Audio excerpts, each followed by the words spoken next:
मसानों की दुनिया भी रहस्यमयी है।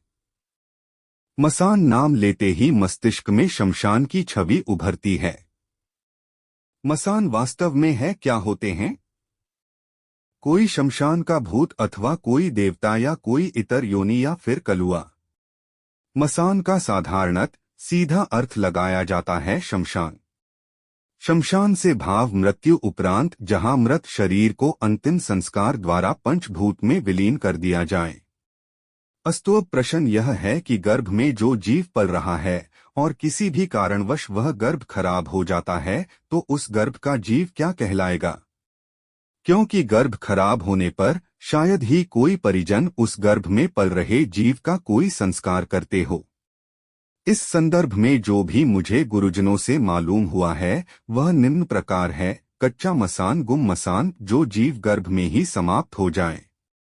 कच्चा कलुआ जो बच्चा दूध पीता हो और अन्न ग्रहण करने से पहले ही यदि उसकी मृत्यु हो जाए। पितर जब बालक जीव अन्न ग्रहण करने लगे, साधारण तौर पर बच्चा 6 मास तक अन्न ग्रहण करने लग जाता है और उस जीव का विवाह ना हो चाहे उसकी आयु चाहे 80 वर्ष ही क्यों ना हो जाए। ऐसा जीव मृत्यु उपरांत पितर योनि में जाता है। ऊत जिसका विवाह तो हुआ हो लेकिन उसकी कोई संतान ना हो। इसके अतिरिक्त मुजा ब्रह्म राक्षस खबीस और अनको योनिया भी है। मसान कोई भी हो अधिकतर यह अत्यंत शक्तिशाली होते हैं क्योंकि इनके साथ उनाड़ का देव स्वयं रूप होता है।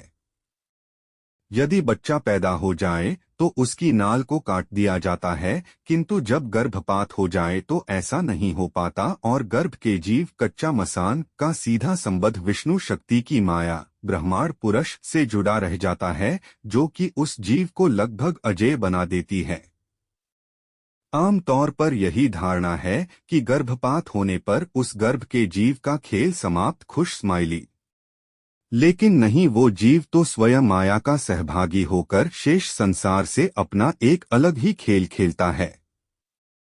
भूल चूक क्षमा करना आदेश आदेश।